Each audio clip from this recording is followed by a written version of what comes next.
A superior man never fails to desire profit, but if one is single-mindedly focused on profit, then it leads to harm. If there is only benevolence and righteousness, then one will not seek profit, but one will never fail to profit. Mengzi, who is also known as Mencius in English, is one of the most influential philosophers that lived from the period of 372 BCE to 289 BCE during the Warring States period. His life is unclear, as we have few details about him other than those contained in his eponymous text, the Mengzi. He was born in the state of Zhou, a small state near Kongzi's home state of Lu. After he finished the Confucius Academy, he traveled around different states to try to find a ruler who established a benevolent government according to the Confucian ideals. Yet, despite his commitment, his efforts failed. Many times, the rulers met with him and paid lip service but did not offer any official positions. However, even when he was hired as a high minister at the court of Qi, the king refused to heed his advice. After his retirement from the court, he further actively engaged in the struggle for positive social change, but he never saw the social transformation he worked for.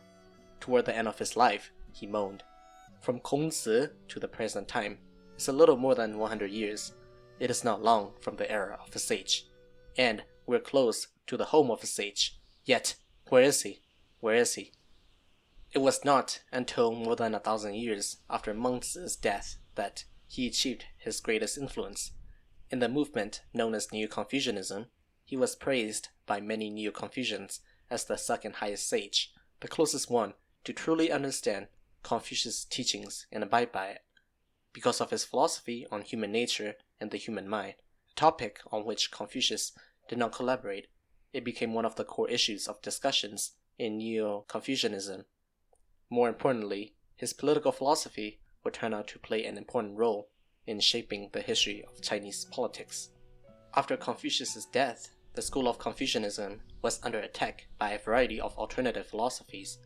Mengzi saw two schools of philosophies as the primary competitors to Confucianism, and he described them both as the doctrines of Yangzhu and Mengzi fill the world. If a doctrine does not lean toward Yangzhu, then it leans toward Mengzi. Yangzhu is for oneself. This is to not have a ruler. Mengzi is impartial caring. This is to not have a father. To not have a father and to not have a ruler is to be an animal. A major difference between Confucius and Mencius is that Confucius focused more on the individuals, while Mengzi focused more on the state. Mengzi agreed with Confucius' emphasis that ethical cultivation is vital for both the individual and the state. Hence, he advocated an educational system that educates people on how to be good in their social roles, whether as parents, children, rulers, ministers, spouses, or friends. However, Mengzi offered much more specific advice than Confucius did on how to properly run the government, from tax rates and farm management to the pay scale for government employees. Mengzi's most fundamental objection to Mohism is that the impartiality Mohis touted, because he claims that it is not possible, since they are inconsistent with human nature. Because of this inconsistency with our human nature, impartiality is neither practical nor desirable. Yangzhu also shared similar views on human nature with Mengzi, but for Mengzi, Yangzhu's position is also neither practical nor desirable because there is more to human nature than self-interested desires. For Mengzi, egoism does not and cannot fully address human behavior. He argues that aiming to maximize the benefit for one's gain is self-defeating because if everyone is purely motivated for self-reason, then people will betray and harm each other because they perceive their actions to be beneficial. Yangzhu is also not taking into account of human error judgment, in which what one perceives something as beneficial to oneself in the short term may not be beneficial to oneself in the long run, which is not what one wants. For example, an addiction to alcohol and drinking may seem like one is fulfilling one's desire, but this is only beneficial in the short run, since one does not wish to suffer from painful negative side effects of alcohol. Thus, this proves that humans are not naturally selfish and that there is more to explaining human behavior. Instead, Mengzi claims that benevolence and righteousness are as natural to humans as water is wet, and what would really benefit everyone is a society in which people act in accordance with their nature. He supports this argument by claiming that the reason why I say that humans all have hearts that are not unfeeling toward others is this. Suppose someone suddenly saw a child about to fall into a well. Everyone in such a situation would have a feeling of alarm and compassion, not because one sought to get in good with the child's parents, not because one wanted fame among their neighbors and friends, and not because one would dislike the sound of a child's cries. From this, we can see that if one is without the heart of compassion, one is not human.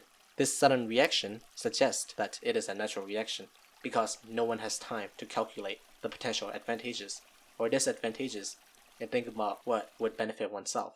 He does not suggest that anyone would actually act to save the child. For whatever reasons, the person may not end up choosing to save the child. However, he illustrated this point only for us to share his intuition that any humans has at least a moment of passion. Because the act of saving the child isn't part of our conscious calculation at that moment, this also suggests that our innate reaction is deep within all of us, and we're all capable of acting with benevolence. With this type of thought experiments, he presents the existence of other innate ethical reaction as follows. Life is something I desire. Righteousness is also something I desire. If I cannot have both, I will forsake life and select righteousness. It is not the case that only the worthy person has this heart. All humans have it. The worthy person simply never loses it. A basket of food and a bowl of soup. If one gets them, then one will live. If one doesn't get them, then one will die. But if they're given with content, then even a homeless person will not accept them. If they're trampled upon, then even a beggar won't take them. Whereas Yang Zhu claimed that human nature consists only of self-interested desires, Mengzi contends that human nature also includes distinguishingly ethical motivation. He did not claim that humans are innately good. Instead, he claimed that human nature is innately good. As he stated, as for what they genuinely are, humans can become good. That is what I mean by calling their natures good. As for their becoming not good, that is not the fault of their potential. One may counter his argument by simply pointing at all the evil deeds that we as humans have committed, and use this to say that, by the same logic, it can also be argued that human nature is also evil. Mengzi acknowledges that some people seem to lack the sprouts of virtue, but he rebuked this claim by maintaining that when it seems like a person lacks a virtue, it is not because of his innate nature, but it is simply because of the product of a bad environment that destroyed their sprouts.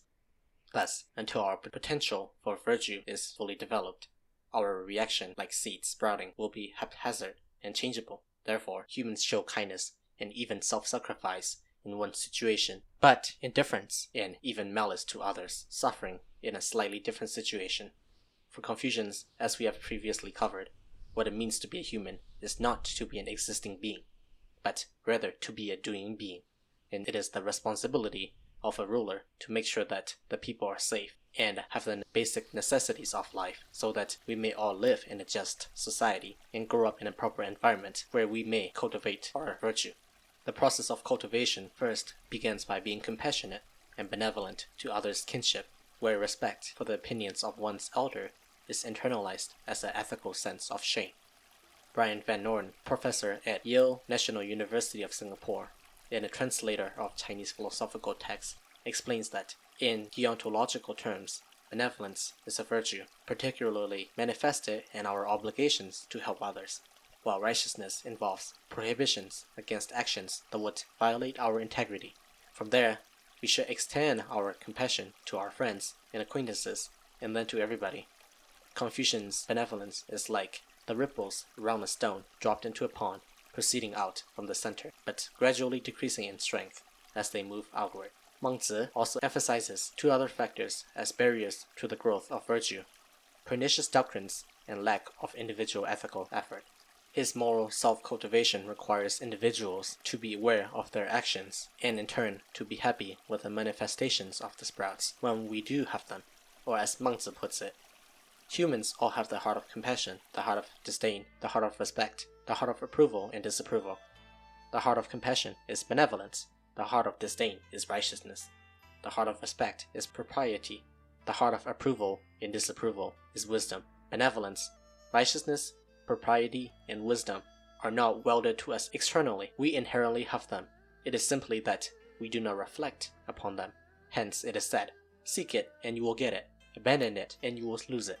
He also exclaimed, "If one delights in them, then they grow. If they grow, then how can they be stopped? If they cannot be stopped, then without realizing it, one's feet begin to step in time to them, and one's hands dance according to their rhythms."